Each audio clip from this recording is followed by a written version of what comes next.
Hello everyone, welcome back to my video. I'm Nono, and in today's video we are going to look at reading, introduction to reading.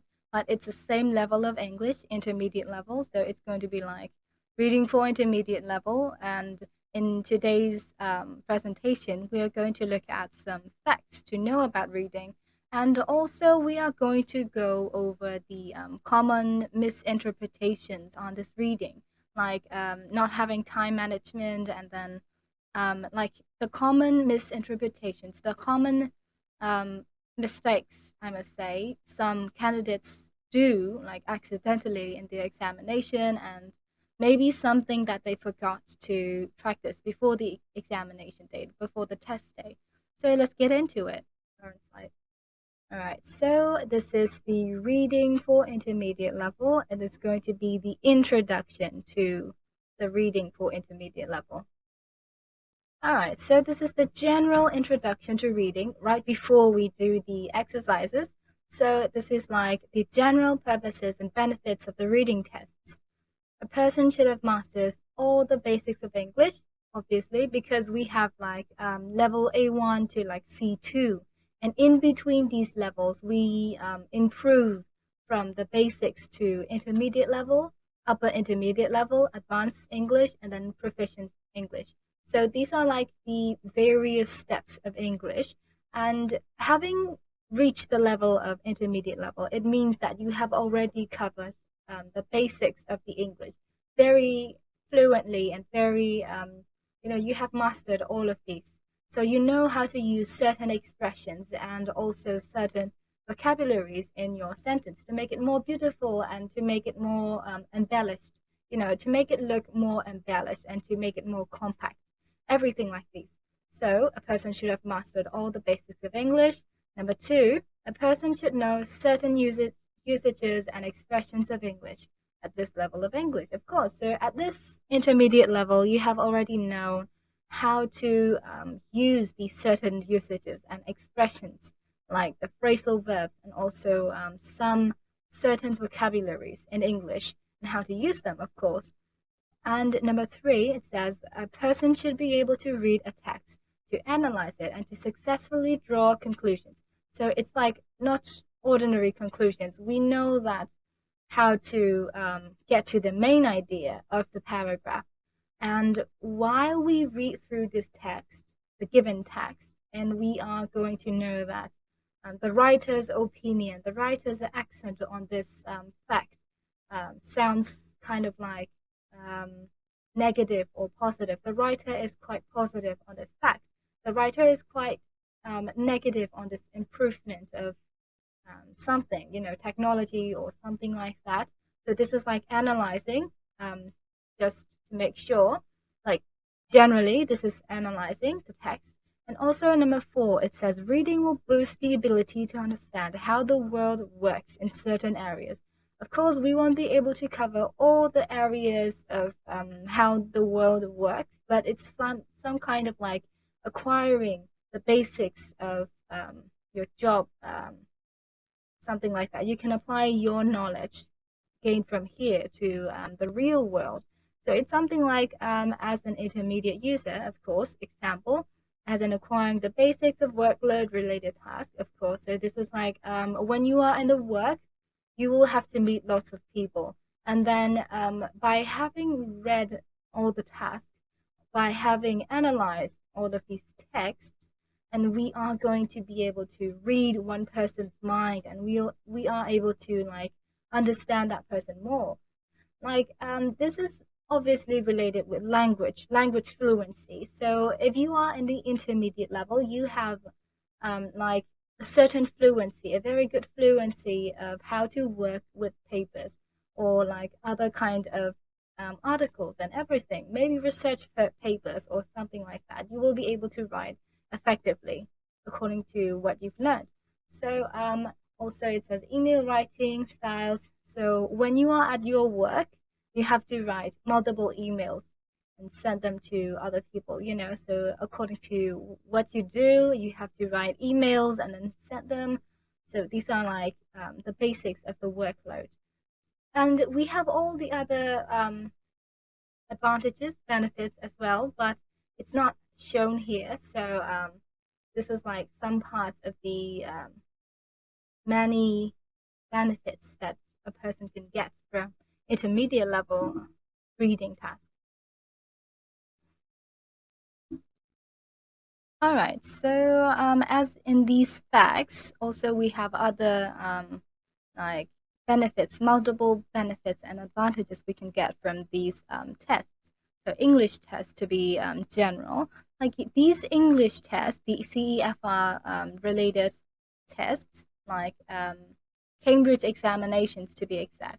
Like these tests are all based on like language fluency and how to like your fluency to communicate with other people and also to like apply your knowledge of these things of what you've learned in these Cambridge examinations to really apply on the reality. So these are based on reality. So we also have like multiple other benefits. So this is like very general facade. So let's go to the other fact as well. It says reading will help a person understand instructions. So this is also like communication. If one person hangs a piece of paper writing some instructions, and one other person is going to read it, and then if they do not read it carefully, they might miss like some facts. And we have an example of that actually, because in the first part of the intermediate level reading, we have like some little pieces of paper. Like this is like exercises. So when we read those, after we have read those pieces of paper, and then we go to the exercise, we choose what meaning of these piece of paper mean. So it's like you are given an instruction or some kind of like a writing piece, a short paragraph, a short sentence, and you have to say what it means by choosing from the multiple options, multiple choice. So it's like um, a practice for you to understand real world instructions. So these are the common misinterpretations, especially in exam preparation. So this doesn't really apply to other studies. If you are studying, it's all right because you are like you don't have any time limitations. You don't have any pressure, examination pressure. You don't have any like limited boundaries and everything. You are not training very vigorously in some self-study cases, maybe like sometimes, and especially in those self-study times, we can do some of these things just to be like sure, extra sure for the examination. So in exam preparation, we have to like make the time very limited according to the given time and the real examination, the test day. So let's take a look. Taking time to look up a word in the dictionary while coming across an unfamiliar word. So this is what most people do when they are trying to prepare for the examination. But it's really okay. It's really good. It's a good idea to do that when you are not preparing for the examination, not actually going through the past papers of the examination. And it's like if you are reading a book, a new book that you really like, and you come across a very unfamiliar word and you don't know what that means, it's okay. Use the dictionary. It's a really good idea. It's your vocabulary improvement. It's the improvement of your vocabulary range and also grammatical structures in some areas. But if you are going through like these tasks, these examination question types, you see an unfamiliar word, you bring that habit of going back to the dictionary, and then you be like, I don't know that word. I'm just going to look it up at the dictionary. And then if you do that repetitively, like if you do that repeatedly, you are going to have the habit of longing for the existence of the dictionary, like beside you on the table when you're studying. It's like not a very good habit when you are in the examination for your examination, because in your examination you are not going to be given a dictionary.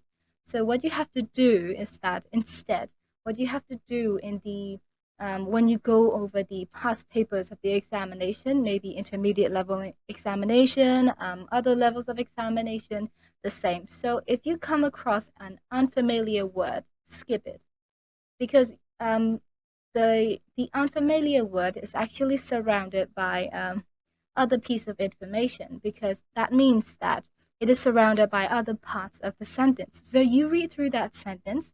This should reveal the general meaning of the word. You will automatically understand generally what that word means. So it's like a really good idea to just sometimes skip the unfamiliar word that you see in the examination practice and these exercises, examination exercises. So this is like what we have to do, what we have to be careful when we are preparing for the examination.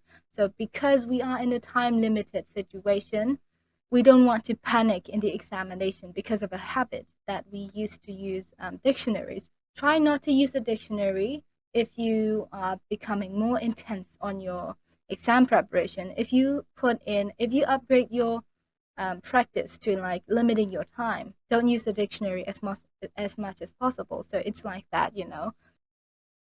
Okay, so there it is. A person should have mastered all the basics of English. So it means that that person at intermediate level should know certain usages and expressions of English. So it's like we know what certain usages mean and expressions mean. Like we can even like use them in sentences in the real situation. So it's not a big deal for us to actually panic and look over a dictionary, look at a dictionary, look up a word in the dictionary. So it's like if you have studied enough before the test day, we will be able to tackle down the language barriers, like any type of difficulties you will have in the examination. So it's like it should be like the words that you don't know, the words which are unfamiliar to you, should be like very less than normal, because you have already mastered all the basics of English, and this level means that you have covered all the basics of English. So it means that you know certain usages and expressions. So it shouldn't be much of a problem for most people at this intermediate level. So it says reading unnecessarily too much in detail. So it's like um, unnecessarily too much in detail. If you just look at a task, read in detail, but not unnecessarily too much in detail, it means that you don't really have to like, it's kind of related to number one. If you go too much in detail, you might discover some wider ranges, like bigger scope of unfamiliar words. If you just zoom in into the unfamiliar word, you might see other areas that you might not be able to cover. In your mind, you might think that you will not be able to cover some areas just because of this word. We start to panic. You start to panic, and we don't want that to happen. So we will go to like a certain level of going in detail, but it's not like unnecessarily too much in detail. Not only is this a waste of time, but it can also lead us to panic in the examination, meaning that we won't be able to give our best performance, peak performances when we are supposed to, just because just because of the fact that we have zoomed too much, like zoomed in too much, unnecessarily too much into the detail, the smallest details. It's like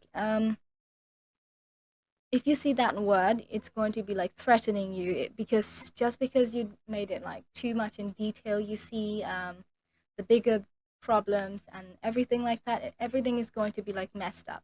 So okay, we don't want to read unnecessarily too much in detail, but we will read to a certain level of going in detail and going in depth. And number three, it says brainstorming on those multiple details. The brainstorming, what is actually brainstorming, right? Brainstorming is like developing as many ideas as possible. Like this is especially a good idea to do in business or markets or something like that, but it's not really a good idea to do in these type of examinations. So if you brainstorm, you get multiple ideas, you get too much ideas, too many ideas. maybe unrelated things. Like most of it will be like unrelated because you have developed too much ideas, too many ideas. You have generated too much, and you're going to be like you have too much options and you won't even know which one to choose. So this is also going to be like also another problem to be facing in the examination. If you do like too much brainstorming on the ideas and you're going to have too much options, you won't know what to do, and the real related answer, the correct answer, will be like covered by those unrelated facts because you have brainstormed too much. So other facts be like they cover the really related fact. It's going to be buried deep down, so it's going to be really hard to find, especially when the most relevant idea is like the first idea of what you have thought. And yeah, it's really problematic. So number 4, it says not planning ahead of the exercise or text. So planning for the reading task, it's like it's something like planning your time to read through the task. So when we are doing a test, we know the question format. Like most of us who will be taking an examination, we all know what the examination format is and what the marking criteria is. So before we actually go to the examination, we go to the test day, we generally study this question format to know which type of question is to come. Like to know generally that what kind of question we are going to come across in the examination. So this is like um, after we have known the question format, we start to plan our time management. So example, for part 1, for task 1, we are going to spend about 20 minutes because it's a very long paragraph. We have lots of exercises, maybe 13 exercises, and it's going to be like we need at least 20 minutes to do that. So for example, if an examination has like time limitation of 1 hour 30 minutes, we start to plan our time in order to like have some spare time to go over your answer and just really check them out. If you have done any unconscious mistakes or grammatical mistakes or anything like that, you have to go over your answers to see your performance, to check your performance, double check. So this is like a plan to do all of that, and also how to like finish everything in time effectively. Like you have to also leave enough time to think properly and to also manage the task properly, and then some spare time at the end of every single task to go over your performance, to check them out. If you have done any mistakes, you go and fix it and everything like that. So, and also in listening, like for example, in listening, time management is really important because um, in the examination, the listening examination, we will be given a question booklet and then also an answer sheet. So we have 2 pieces to be working with during the examination. So we don't actually want to go to the separate answer sheet and then just write down all the papers and all the answers directly in the answer sheet. It's going to be like a little bit risky because in the question booklet we have like question and a blank. So we exactly know what we're doing, what we are looking for, what we are working on. So the question and the blank are like they are together, so we don't have to like go to the answer sheet and then just look for the question number. You might be like confused between those numbers, you might miss everything, so this is like too risky to be doing that. So you copy all of that, all of those answers on your question paper, and then at the end of the examination they give you like 5 or 6 minutes to copy all of that onto your answer sheet. So this is like kind of a time management. So this is an example of time management in the listening. So the same goes for reading. You might underline the main words, and then maybe you might want to like analyze the question and then also match those correct answers together. So this is like actually generating your ideas and working with the task successfully. So this is like you have to leave enough time to be able to do that and also to go over your performance. So yeah, this is planning ahead of the exercise or test. And also number 5, it says inaccurate or no time management for any task in the examination. So this is really important. If you have like no time management, you are going to be like going very randomly in your examination. You have no time management. You have no idea like how much time is left and how much exercise that you have to do. And you're going to be like, you still have 30 minutes, but you have the whole thing to do. It's not enough time. So this is like something like a time management. So inaccurate time management is like it's a little bit dangerous. It's really dangerous if you like cram everything to like the first 5 minutes. For example, if you are to cram most of the things to like the first 15 minutes, it's going to be like really rough. The work is going to be really rough. It's not going to have any smoothness and expert, something like a proficiency expression. You're not going to have a very good impression. The work is going to be really rough, and you have a risk of actually having lots of mistakes. And if you go over that, it will be too much for you to go over, because at the very start you must have gone like very smoothly, and with a proper time management you must have gone like very smoothly with a accurate practice, and then also like that idea generation and idea development. All of these you have to go with all of these in the first 1 hour, or maybe 1 hour 15 minutes, something like that. You leave the 15 minutes to go over all of it. So if you leave enough time, and also like for your working on this task, it's going to be like very smooth, and all you have to do is that recheck it and fix some little areas that you have gone wrong. So this is like the importance of time management for the time limited examinations.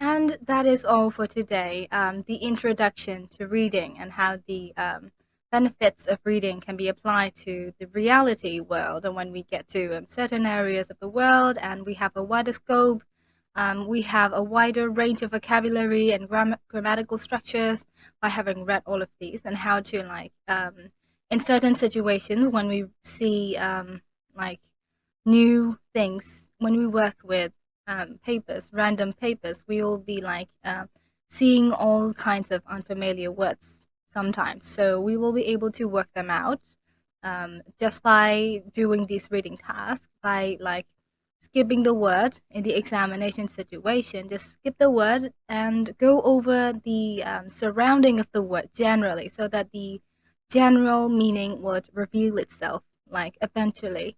So this is like a practice, a basic practice for the reality situation of what we are going to be experiencing in the future. So these are like advantages, some of the many advantages of the reading test of the intermediate level, and also other levels as well. So these are like the general benefits and introduction to reading for intermediate level, and also how to like avoid the misinterpretations and misconceptions of this test. So yeah, that's all for today, and thank you so much for watching, everyone. We'll see you in the next video.